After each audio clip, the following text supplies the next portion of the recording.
Whatever you say. Grab him, too. Hey! What are you doing? Hey! I didn't do anything!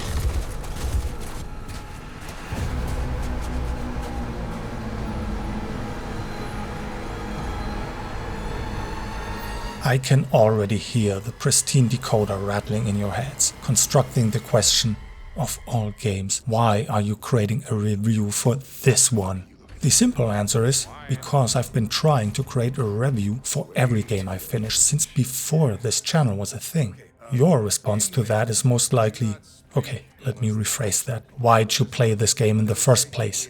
To which I'll respond with, cause it didn't cost me anything. But let's be serious for a moment, since this is a dark game. Callisto Protocol was a free game in the Epic Games Store on Christmas 2025, and I'm sure you know the adage about the gift horse. Sharp tongues might say that a gift like this is the reason why nobody likes Tim Sweeney's game store, but that's besides the point. And believe me, I was also surprised that this commercial flop was presented as the December 24th mystery game. But I didn't care in that moment, because it was undoubtedly a visual treat, even if it had disgusting ingredients. However, this wasn't stopping me from taking a closer look at it for Linux gameplay performance analysis. After all, Linux supposedly is immune to dangerous viruses and their mutations. So I attempted a brief Let's Play series on my German channel, as I need to play a game for testing anyway. 1 to 2 hours are usually required to get a sense of the expected performance profile, ideally a bit longer. And despite its flaws, or maybe because of them, it didn't let me go. As it turns out, I completed the Let's Play, and now I'll tell you about my experience. Unsolicited, of course. If you like it or not, you're now locked in my Gameslinger prison, and I can perform all sorts of just a moment, closing the tab doesn't count. So whatever it is you're holding on to right there, that's your old life. You gotta let that go. Because your new life is entirely in my hands.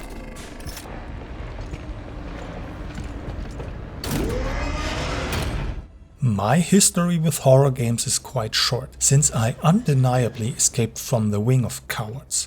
As I mentioned in my recent Pragmata video, I only know Resident Evil games from watching others play, not from playing myself. Although Callisto Protocol's visual and audio design captures the atmosphere quite well, it is not oppressive or life-threatening enough for fans of this genre. Callisto is way too focused on action and also provides you with a combat system that effectively makes you invincible if you're not too clumsy. And this is exactly the reason why Callisto Protocol worked for me. You can think of the combat as a form of Tango where no timing is required. When one of the many pretty partners comes close, it's enough to push the left stick on the controller either to the left or the right, and after every attack you change the direction. The game automatically pulls the camera close to emphasize all the gory gore.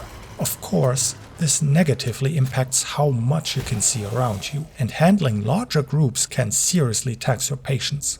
One heavy build being always steps on your toes and messes up the performance. It was mostly me in my playthrough, but what happened in Black Iron stays in Black Iron.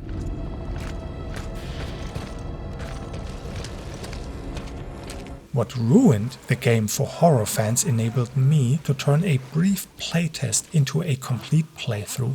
I actually knew the overall story because I watched it on YouTube at the time, but I couldn't remember all the details, and the game left a trail of interesting breadcrumbs early on that I just had to follow. Callisto's story contains a few compelling connections and curveballs. Callisto Protocol builds on a couple of typical sci-fi horror tropes and turns humans into dance-obsessed infectious monsters. Illusions of grandeur and genetic experiments obviously also play a role. In and of itself, this isn't anything to write home about and what kept me going. I was primarily curious why our character found himself an inmate in the fleshy dance prison after falling victim to an attack on his transport ship. While this question wasn't answered explicitly, there were enough hints spread around that let me come to my own conclusion. Maybe I could have found more information in audio logs, hidden in well-concealed areas of the prison. Apparently, there are quite a few secrets to be found that successfully eluded me. However, the most important questions are answered, even if not all concepts and ideas are fully fleshed out. The developers clearly left room for a successor to pick up the loose ends that Callisto left behind.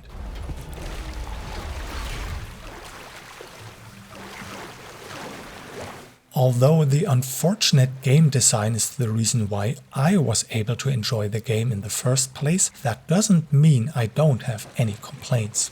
Without digging through old reviews, I assume my issues are the same as others. Many times my anti-hero was coveted by too many tango dancers. And as I mentioned earlier, managing hordes of enemies is a rather clunky affair. Irrespective of that, the combat never felt satisfying no matter how many monsters I smashed. The game focused on cinematic close-ups and long-winded animations that took control of the character from me for way too long. Admittedly, I rarely play games with such a slow, labored movement, and my approach doesn't mesh well with such a sci-fi horror game. I'm way too offensive for this. Curiously though, the main character was quick on his feet during the dance animations, but unable to take a simple step back or to the side. There's no dodge or evade. You can block, but even that doesn't work intuitively. Physical conflicts were, without a doubt, the weakness in this gene test dance prison, and I strongly discourage you from playing on the hardest difficulty. I was motivated by my thirst for answers, the uncovering of lore and secrets. I love trudging through ruins and learn more about the world I'm in. That's the reason why I enjoyed Horizon Zero Dawn so much. There's so much exciting stuff to discover and learn. And that's the reason why I stuck with Callisto Protocol to the end, even if I wasn't the best of dance partners. I stepped on everyone's toes so hard that they partially fell off.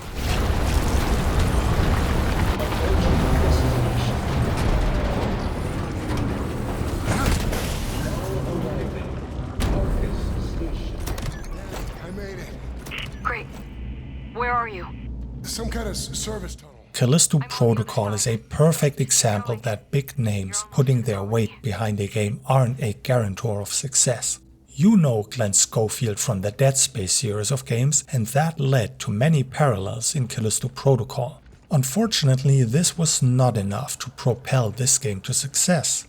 Game design plays a bigger role, and that's where Striking Distance Studio slipped up. At least the studio still exists. It looks like Callisto's failure didn't take the studio down with it. Interestingly, they did release a DLC that offered more of the same gameplay and more tropes. The end is quite dissatisfactory, and because of the so-so game design, it leaves a bitter aftertaste when you roll the credits. I only watched it on YouTube, and I think it was the right decision. The authors tried once more to highlight that technically there is material for a successor. Ultimately, the DLC mostly reinforces what the base game already conveyed. You won't find anything new, really. Will there be a Callisto Protocol 2? Realistically, no. Flops are rarely rewarded nowadays, especially since game dev has become so unbelievably expensive. But I don't want to look this gift horse in the mouth any longer. I had my fun, and I don't regret the time I invested. With the right attitude, you can spend about 10 entertaining hours in a strikingly disgusting looking, scary world. I'm at the colony. Where are you? See that light tower? Meet me there. Light tower. Got it. If you enjoyed this review, please consider subscribing and leaving a like. Thank you for spending your time with me today. Have a good morning, afternoon, or evening wherever you are on the globe.